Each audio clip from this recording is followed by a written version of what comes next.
रजा और साथ में आपके शिखा ठाकुर। सीधा आपको सीआर पाटिल के प्रेस कॉन्फ्रेंस में लिए चलते, वहां वो संबोधित कर रहे हैं। जनता के आशीर्वाद से गुजरात में एक बार पुनः प्रचंड बहुमत से भाजपा की सरकार बनी है। जो आदरणीय प्रधानमंत्री श्री नरेंद्र मोदी जी के नेतृत्व में गुजरात के डबल इंजन वाली भाजपा का सरकार गुजरात में विकास के नए आयाम स्थापित करने के लिए कटिबद्ध है। गुजरात के युवा, महिला, किसान एवं विविध समाज के मतदाताओं को गुजरात के हित और गुजरात के सातत्यपूर्ण विकास के लिए गुजरात और राष्ट्र को सुरक्षित रखने के लिए आदरणीय प्रधानमंत्री श्री नरेंद्र मोदी जी पर पुनः एक बार दृढ़ विश्वास रखा है। इस भरोसे को बनाए रखना, इस भरोसे को और मजबूत करना, यह हमारी जिम्मेदारी है। सत्ता प्राप्ति के बाद सत्ता को माध्यम बनाकर लोगों की सेवा और कल्याण करने की परंपरा भाजपा एवं भारतीय जनता पार्टी के चुने हुए जनप्रतिनिधि निभाएंगे। ऐसा विश्वास हम गुजरात के करोड़ों मतदाता भाई बहनों को देते हैं। उन्हें एक बार सभी का हृदय से धन्यवाद करता हूं। साथ में सरकार की मुख्यमंत्री की शपथ विधि का समारोह 12 दिसंबर को 2 बजे गांधीनगर विधानसभा के पीछे हेलीपैड ग्राउंड पर होगा और हमारे आदरणीय प्रधानमंत्री श्री नरेंद्र मोदी साहब भी उस शपथ विधि में शरीक होंगे और हमारे गृह मंत्री श्री अमित भाई शाह साहब भी उसमें शरीक होंगे। आप सबके माध्यम से मैं फिर से गुजरात के सभी मतदाता भाई बहनों का आभार व्यक्त करता हूं।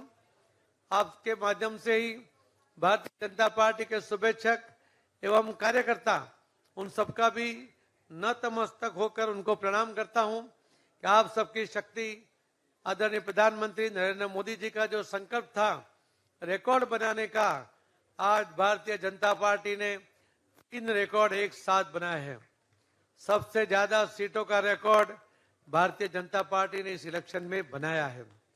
सबसे ज्यादा वोट शेयर उसका भी रिकॉर्ड बना है और सबसे ज्यादा लीड के साथ जीतने वाले सबसे ज्यादा कैंडिडेट उसका भी रिकॉर्ड ये भारतीय जनता पार्टी ने बनाया है। मैं ये पूरे इलेक्शन के दौरान प्रिंट और इलेक्ट्रॉनिक मीडिया का जो सहयोग रहा उसी के वजह से हम हमारी बात लोगों तक पहुंचा पाए और लोगों की जो बात थी, उनकी जो अपेक्षा थी, वो भी हमें जानने के लिए सुविधा हुई। इसके लिए आप सबका भी बहुत बहुत धन्यवाद करता हूं। जय जय गरी गुजरात, भारत माता की। धन्यवाद। इस वक्त की बड़ी जानकारी आपको दे दें, गुजरात में 12 दिसंबर को शपथ ग्रहण समारोह रखा जाएगा जिसका हिस्सा प्रधानमंत्री मोदी बन सकते हैं। ये बड़ी जानकारी मिल रही है। गुजरात में 12 दिसंबर को शपथ ग्रहण समारोह, इसका हिस्सा प्रधानमंत्री बन सकते हैं, ऐसी जानकारी मिल रही है। सीधा आपको न्यूज रूम लिए चलते हैं। Sonika, over to you. बिल्कुल, देखिए इस वक्त की सबसे बड़ी खबर यही है और भारत 24 सबसे पहले इस खबर को बता रहा है। न सिर्फ पीएम नरेंद्र मोदी की बल्कि गृह मंत्री अमित शाह भी उनके साथ मौजूद रहेंगे। हेलीपैड पर संबोधित किया जाएगा। ये बड़ी खबर इस वक्त हम आपको बता रहे हैं। लगातार भारत 24 ये बड़ी अपडेट दे रहा है। प्रधानमंत्री नरेंद्र मोदी, गृह मंत्री अमित शाह दोनों संबोधन करते नजर आएंगे।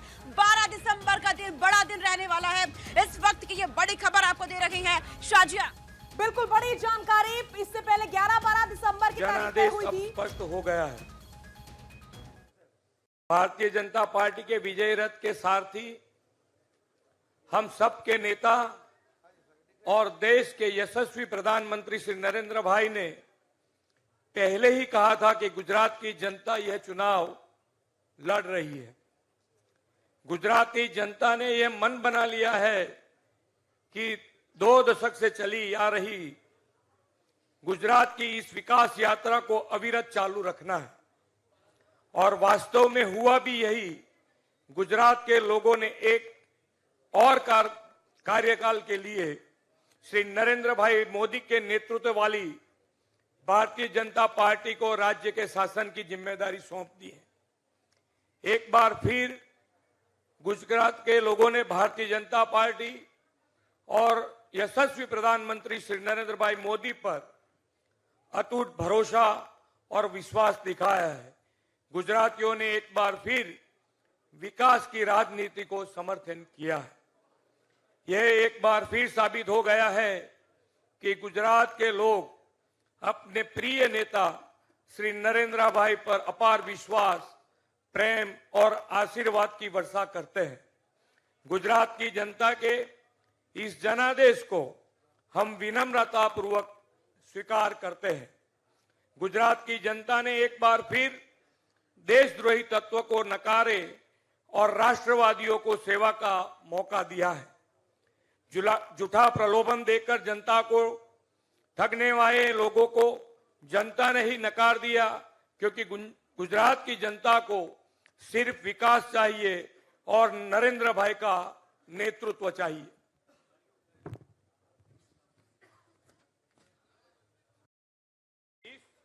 इस चुनाव में जीत के लिए भाजपा के एक एक कार्यकर्ता को जितना धन्यवाद और बधाई दी जाए वो कम है। भाजपा की जीत के पीछे कार्यकर्ताओं की अथाक मेहनत, पूरी लगन और संकल्प है। भाजपा का हर एक कार्यकर्ता जन सेवा के लिए भाजपा का प्रमुख सिपाही बना है, न किसी पद, प्रतिष्ठा या लाभ के लिए। भाजपा के इस जनाधार को श्री नरेंद्र भाई से हमारे समर्पित नेतृत्व ने बनाया है और इसे बचाए रखना अब हमारा कर्तव्य है। भाजपा का ध्येय जनता का विश्वास बनाए रखना है। हमारा संकल्प जन कल्याण है। पंडित दीनदयाल उपाध्याय, श्री श्यामा प्रसाद मुखर्जी, श्रद्धेय अटल जी और अब वैश्विक नेता श्री नरेंद्र भाई के पद चिन्हों पर चलकर सेवा ही साधना हमारा मंत्र है। इस चुनाव में हमारी जीत का एक कारण हमारे लोकप्रिय और वैश्विक नेता आदरणीय नरेंद्र भाई और यशस्वी गृह मंत्री श्री अमित भाई शाह साहब का निरंतर मार्गदर्शन भी है। वे एक आम कार्यकर्ता की तरह हमारे साथ रहे, लगातार हमारा मार्गदर्शन किया। इसके लिए आदरणीय श्री अमित भाई जी को विशेष धन्यवाद देना चाहूंगा। उन्होंने हमारे छोटी बातों का ध्यान रखा और वे हमारे साथ चले और हमें निरंतर प्रेरित करते रहे। भारतीय जनता पार्टी के राष्ट्रीय अध्यक्ष आदरणीय जेपी नड्डा जी, केंद्रीय मंत्रियां, भाजपा शासित राज्यों के मंत्रियां और प्रदेश अध्यक्ष श्री आर पाटिल जी और रत्नाकर जी और गुप्ता जी, अन्य सभी ने एक बार फिर सामूहिक नेतृत्व के साथ गुजरात में भाजपा की विजय पताका लहराई है। साथियों, ये जितना जश्न मनाने का मौका है, उतना ही ये परिपक्वता और साथ विचार करने और जनता को विश्वास व प्यार को समझाने का अवसर भी है। जनता के विश्वास के प्यार को भी समझने का अवसर है। अगर गुजरात की जनता बार बार भारतीय जनता पार्टी को जिम्मेदारी सौंपती है, तो आइए हम आदरणीय नरेंद्र भाई के दिशा दर्शन में पंचनिष्ठा और सांस्कृतिक राष्ट्रवाद के प्रति अपनी प्रतिबद्धता को मजबूत करें। राज्य के विकास और कल्याण के अपने लक्ष्य की और हमें तेजी से आगे बढ़ाएं।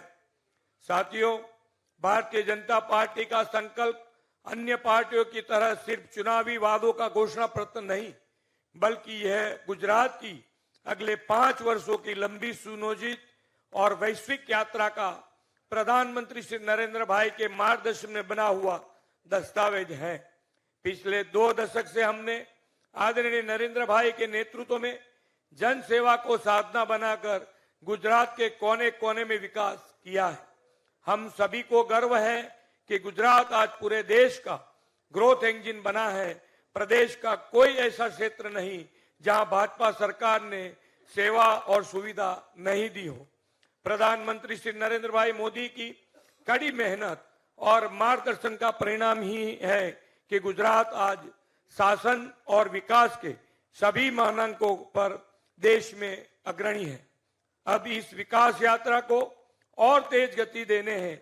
इस संकल्प पत्र में श्री नरेंद्र भाई मोदी जी ने सैचुरेशन 100% लाभार्थी तक पहुंचने का जो विचार दिया है, उसे आने वाले दिनों में चरितार्थ करने का पूरा रोडमैप है।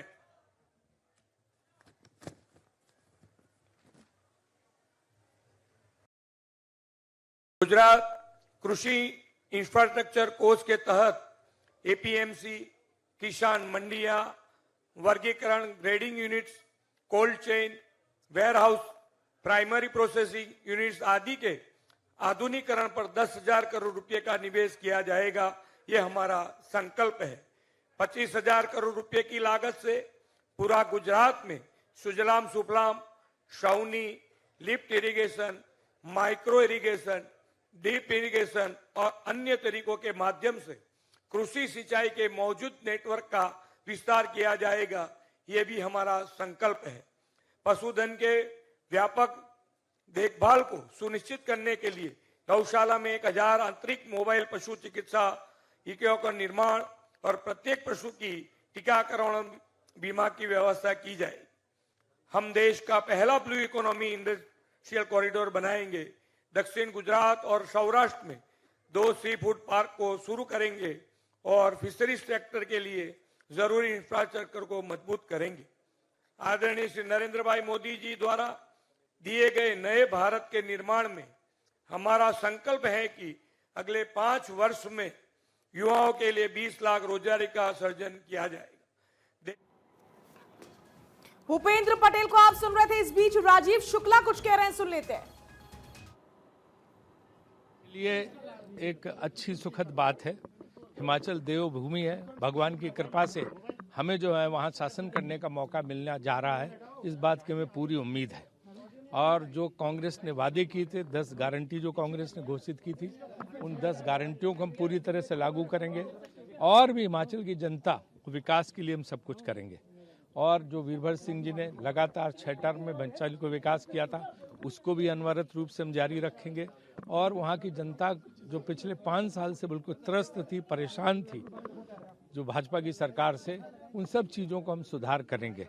और इसी बीच एक बड़ी जानकारी मिल रही है हिमाचल में। सूत्रों के हवाले से बहुत बड़ी खबर, कांग्रेस के विजयी एमएलए लाए जाएंगे चंडीगढ़। तो क्या अब पूरी तरीके से चंडीगढ़ से रायपुर शिफ्ट करने के बाद जोड़ तोड़ की रणनीति अपनाई जाएगी?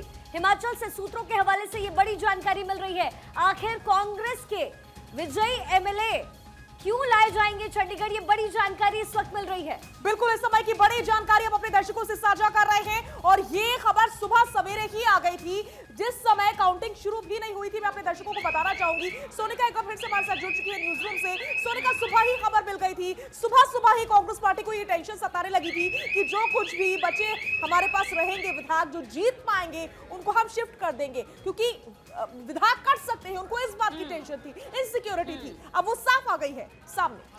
बिल्कुल शाजिया, इस वक्त की बड़ी खबर यही है कि अब कांग्रेस अपने सब तमाम विधायकों को, नए विधायकों को बचाने की जुगत में जुट चुकी है। कांग्रेस को कहीं ना कहीं अब डर सता रखा है। हिमाचल प्रदेश के जो रुझान अब तक सामने आया उसमें कांग्रेस बढ़त में है। और इसी के साथ बड़ी खबर यही है कि पहले अपने तमाम कांग्रेसियों को चंडीगढ़ शिफ्ट करेगी, उसके बाद रायपुर लेके जाया जाएगा। और इसकी जिम्मेदारी सीएम भूपेश बघेल को सौंपी गई है, ताकि तमाम नए विधायकों को रायपुर में रखेंगे, शपथ ग्रहण तक वहीं रखा जाएगा। मेरे साथ न्यूज रूम में अदिति जी, कांग्रेस को बम्पर जीत मिलती दिख रही है रुझानों में, लेकिन एक डर भी कांग्रेस को सता रहा है। नए विधायकों को रायपुर शिफ्ट किया जा रहा है। ये बहुत बड़ा डर है, क्योंकि पिछले दिनों में कई बार ऐसा हुआ है, खासतौर पे गोवा के चुनाव जो हुए थे, उसके अलावा उत्तराखंड में भी, कि जीत हाथ में आते आते हाथ से फिसल गई थी। और बीजेपी को इस बात के लिए ये माना जाता है मास्टरमाइंड, कि अगर चुनाव को कैसे मैनेज करना है, चुनाव की स्ट्रैटेजी, तो बीजेपी तो स्ट्रैटेजिस्ट है ही। और आपको बता दें कि आज नहीं, हिमाचल चुनाव के ठीक बाद बीजेपी ने स्ट्रैटेजी बना ली थी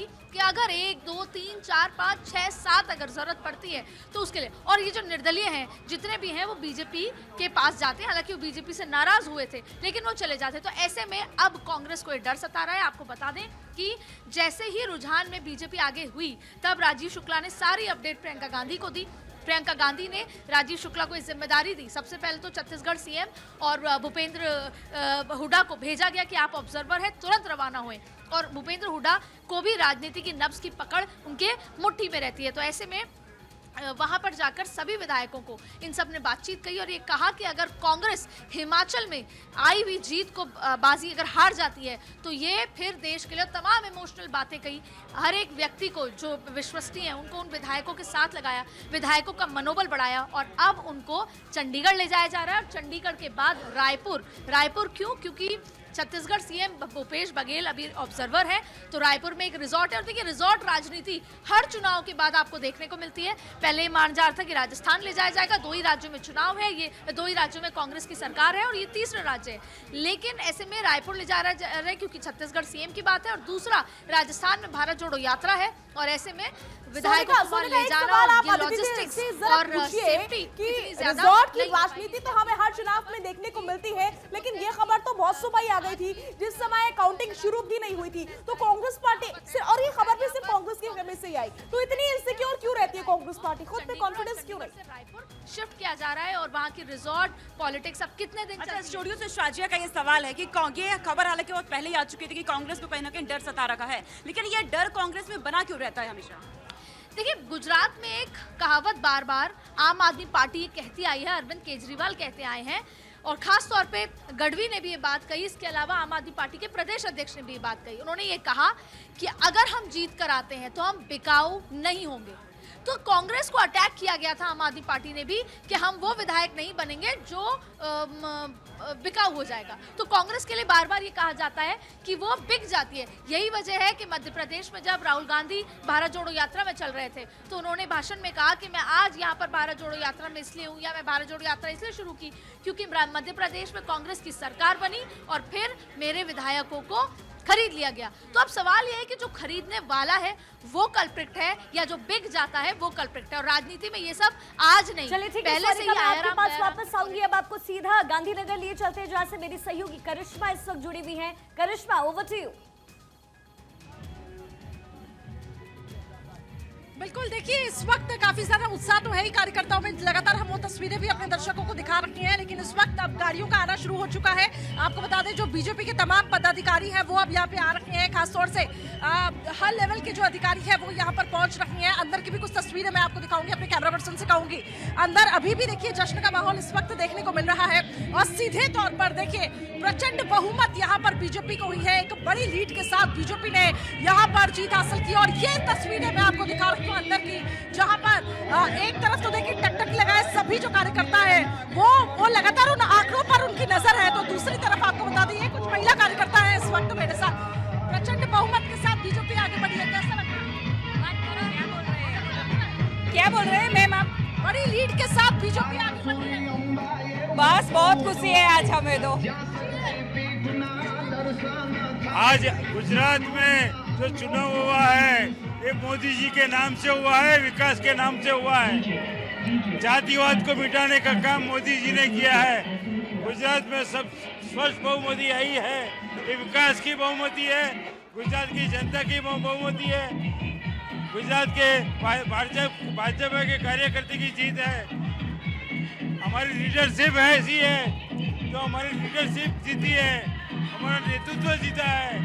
नरेंद्र मोदी जी, अमित शाह जी और गुजरात के मुख्यमंत्री भूपेंद्र पटेल की तो काफी ज्यादा लोगों में आप देख पा रही है प्रधानमंत्री नरेंद्र मोदी को लेकर क्रेज भी। दूसरी तरफ वो तस्वीरें आपको दिखाना चाहूंगी जहाँ पे कार्यकर्ता उनका जो है ढोल नगाड़ों के साथ नाचना यहाँ पे बंद ही नहीं हो रहा है। दरअसल इनकी जश्न है, एक बड़ी मार्जिन के साथ बीजेपी यहाँ पर जीती है। निश्चित तौर पर प्रधानमंत्री नरेंद्र मोदी एक बड़ा फेस थे पूरे चुनावों में, जो आगे रहकर कई रैलियों को उन्होंने संबोधित किया। एंटी इनकम्बेंसी एक बहुत बड़ा फैक्टर था जो बीजेपी को डेट दे सकता था, लेकिन प्रधानमंत्री नरेंद्र मोदी जिस तरीके ठीक है करिश्मा, ठीक है, आपके पास लौटेंगे। एसएन सिंह हमारे साथ जुड़ चुके हैं, बीजेपी से हमारे साथ जुड़े हुए हैं। एसएन सिंह जी, गुजरात में तो बहुत शानदार प्रदर्शन है आपका, लेकिन हिमाचल में क्या हो गया? देखिए कहावत है, देख के बहुविघ्न बाधा वीर घबराते नहीं। मैं तो कह रहा हूँ वहाँ के लोग खुद कहते थे कि हम रिवाज नहीं बदलेंगे, मिजाज नहीं बदलेंगे, तो ये रिवाज और मिजाज जनता अगर नहीं देखिए बीजेपी की तो दिल्ली में 15 साल एमसीडी में सरकार रही और यहाँ के लोगों ने सर आंखों पे बैठाया। अभी भी 104 की संख्या में बीजेपी के कैंडिडेट दिल्ली से जीते हैं। तो मुझे लगता है जनता जितना आशीर्वाद दे उसको स्वीकारना चाहिए। ईवीएम पर सवाल नहीं उठाना चाहिए, विपक्ष की तरफ बवाल नहीं मचाना चाहिए और अपने कार्य करते रहना चाहिए। अभी विधानसभा के 6 राज्यों में चुनाव हुआ, आप देखिए कांग्रेस का सुपड़ा साफ हो गया था, हर जगह भारतीय जनता पार्टी की सरकार बनी। और हम समीक्षा करेंगे अगर हमारी कहीं हार हो रही है, लेकिन गुजरात में जो एक बड़ी जीत भारतीय जनता पार्टी की हुई है उसका भी स्वागत होना चाहिए। वहाँ की जनता का अभिनंदन जिन्होंने विश्वास और विकास को अपनाया, भारतीय जनता पार्टी को अपनाया, आदरणीय प्रधानमंत्री जी को अपनाया। क्योंकि प्रधानमंत्री जी बहुत दिन तक जनसेवक के रूप में गुजरात में कार्य किए हैं, गुजरात के समृद्धि के लिए, गुजरात के खुशहाली, गुजरात के विकास के लिए कार्य किए हैं। वह गुजरात जो रोकड़ वाला गुजरात, लेकिन जो सिंह हीरे साहब, वाला मिशन गुजरात, जो रिपीट पोर्ट वाला हिमाचल में गुजरात। अधूरा सा लग रहा है आपका, आपकी रणनीति लगता है काम नहीं कर पाई। आप सब हमारे साथ बने रहिए, गेस्ट का एक बड़ा पैनल हमारे साथ मौजूद है, फौरन होंगे हाजिर। वक्त एक बहुत छोटे से ब्रेक का, महा कवरेज लगातार भारत 24 पर जारी है।